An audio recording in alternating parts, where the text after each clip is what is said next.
If you could, what 5 heroes would you choose? Don't forget to subscribe. Hello guys, my name is Wilson and in this video we are talking about the 5 heroes that I will choose if I could, alright?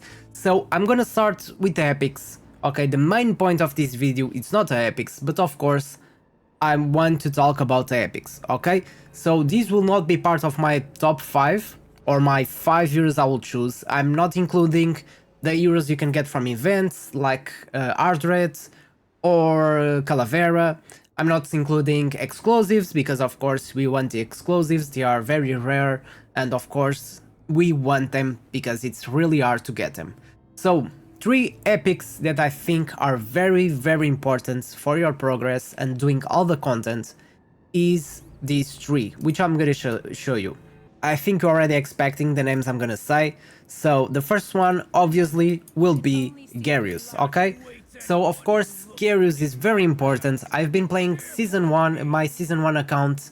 I'm now on season 2 and I only got Garius now, and it's a huge difference having Garius because he can heal and tank, so that is a huge improvement for your teams because this way you have a character that can take 2 roles instead of 1, okay? Like the other characters, the tank, a healer only heal. Garius can heal and tank, so it's a huge improvement for all the teams and for Vortex and everything else, all the content.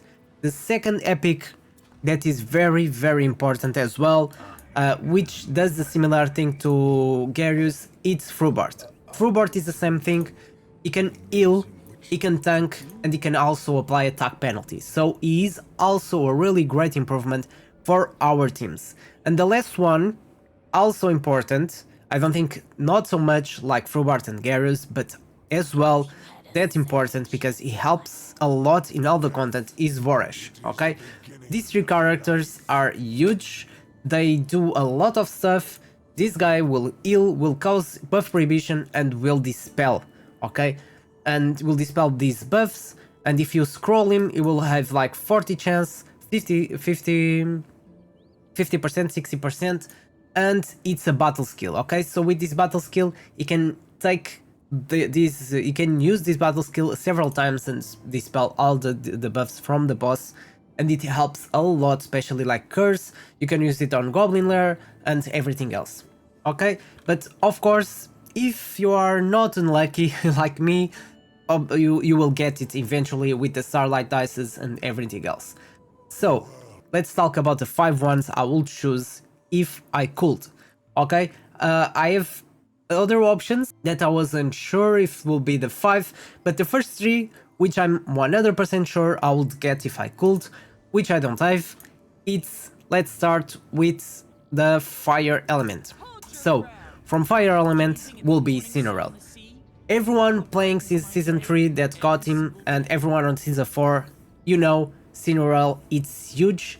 It gives a huge improvement to your team, he helps your team to survive longer, and is really huge. He gives invisibility, it does damage, and he gives some healing as well, 50% chance of inflicting attack penalty too, and much more.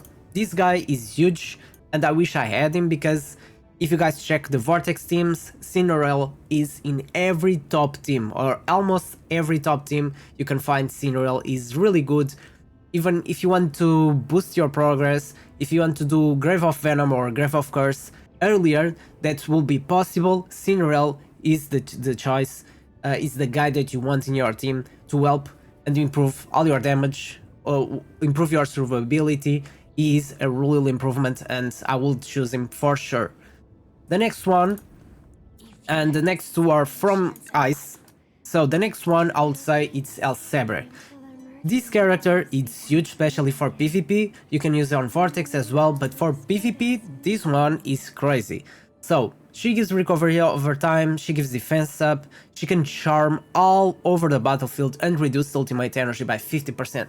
So this character is a must-have for PvP. Everyone that has Elsabre will be on the top 10, top 50, you'll find Elsabre on their team because this character is huge. She also grants a shield to one of the characters, and from the passive, when the battle starts, Elsabre accuracy is higher, If Elsaber's accuracy is higher than resistance, her resistance is increased to equal her accuracy. So this is huge. It's huge because she will have a lot of resistance, a lot of accuracy, and with this, you know, you will eat this charm and you will reduce ultimate energy of the enemy team.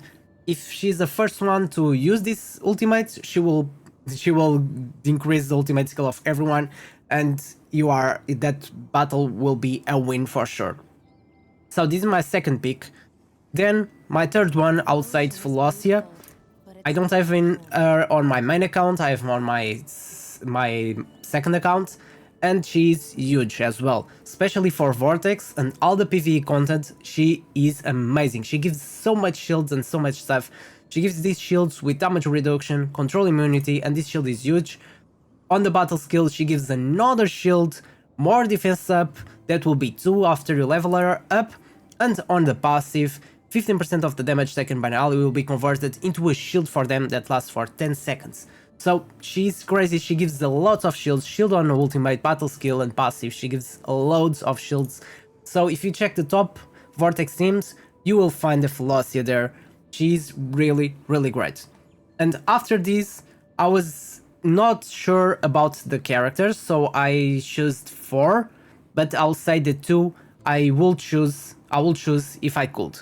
So, and then I'll talk about the other 2 I will choose as well, but these will be the main ones. So the next one I would say it's Ugok, okay? Ugok, it's really good as well. If you play well with the timings, he will boost your team. He can give immortality and heal your team, so if you synchronize this immortality for PvP or PvE, he will help your team to survive in a fight that you would lose. For Vortex, will increase your damage because it will help your team to survive longer. For Grave of Curse or Grave of Venom, it will help to survive in a hit from the boss that all your team will die. It will give immortality and they will survive, so it's a big boost. And besides that, he can apply attack penalty with the battle skill, and he also gonna dispel 1 debuff from all your team. So this is a huge guide for your teams. For PvE, PvP, Vortex is really, really good. And then the other guy I would say, and this one, I would say it's Victor, okay? I'll say it's Victor because especially for after Season 3, he becomes very important to use, okay? He's very important for several bosses, especially on Season 4 with the new mechanics and stuff. He's really a must-have, and you know, if you have Victor, you will make your life much easier. Like Grave of Curse for Season 4 is a must-have. All these debuffs he can cast is very important to defeat all of these bosses. So he will convert 2 of their debuffs to random debuffs, and after that conversion, if any enemy has less than 2 debuffs, he will apply 2 more random debuffs. So this is huge. He also can dispel shields and give buff prohibition. And on the passive, he marks 1 of the enemies, and the healing received will be reduced. The ultimate energy of they will also be reduced by 30%, which this skill will be good for PvP. So these will be my 5 heroes I will choose if I could. But there are also 3 characters I want to mention. So I already did a video about this guy because I think she is huge. So the other one I want to talk about is Vinara. I don't think she's I don't think she will be a hero I will choose, but I think she's very, very good, especially for Season 1. And if you get her on Season 1, she will carry all the content until Season 4 on PvE because she is really fast, she does a lot of stuff. She can delay the skills from the bosses, like Grave of Venom and Grave of Curse, so she will reduce ultimate energy by 100%. It's the only hero that reduces this much ultimate energy. And she will apply attack penalty and she will dispel all their buffs. So, it's crazy. Attack penalty, reduce ultimate energy, and dispel all their buffs, and also frozen in only 1 skill. That is crazy. And then on battle skill, she will give a shield and defense up to the hero and ally with the lowest HP, and this one, really important as well, she's immune to if controls, okay? She's immune to control, she has control immunity, so you don't need to give resistance. You can use her on the Ancient Battlefield, she's a must-have for Ancient Battlefield. Will make your life so much easier and will help a lot to increase the stages that you can do. Alright, so the next two, I was not very sure I will choose as my 5. Will be a Radiance one, will be Mitracia, okay? Mitracia, it's a bit like Hugok. She's really good. She grants resurrection at that. She will give healing and debuff immunity, invisibility. You guys can see she does a lot of stuff with just one skill. She also gives recovery over time all over this place with a battle skill. It's huge. And on the passive, when ally takes fatal damage, grants immortality for 5 seconds and 1 stack of recovery over time. And for 5 seconds to that ally, if the ally is granted is a range hero, the additional grants invisibility. So as you guys can see, this one does a lot of stuff. I don't think will be my 5 on my top 5, but she's really good as well. And the last one I want to mention will be Thorin. As you guys can see, I'm choosing a lot of healers because, I mean, you really need a lot of healers, especially for Chief Challenge. They are a must-have. If you don't have a good healer, you will not survive enough to do a lot of damage. So the next one, I'll say it's Thorin. Thorin is crazy good. He's really good. He grants invisibility. He's one of the, if not the only healer, no, it's the second healer. So we have Thorin, we have the other one, Stella, and we have Megan. But guys, you know, Megan is not that big healer, Stella is not that big healer. Thorin is a real deal, okay? This guy will give invisibility to your allies, he will heal everyone to full HP, and also the marked character, it's this one.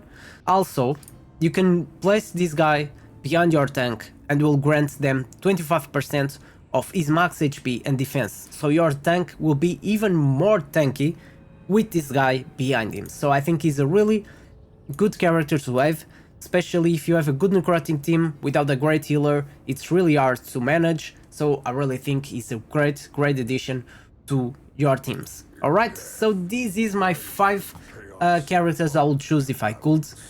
So if you have these characters, you know what you need to do. Level up them, scroll them, they are a must-have and must-use characters if you have them. That's my advice. So this is just my opinion, of course. For my experience, for this long I've been playing, I think these characters help a lot. Some of them I've not played that much because I was not lucky to get them, like Elsebri, but I can see how strong and powerful they are. Alright guys, so if you have a different opinion or you think there are 5 your top 5 are different from mine, comment below what are your top 5 if you agree or not with my opinion. And as always guys, don't forget to leave that like, subscribe to my channel to follow more content about Dragonheir. Thank you so much for watching and see you next time.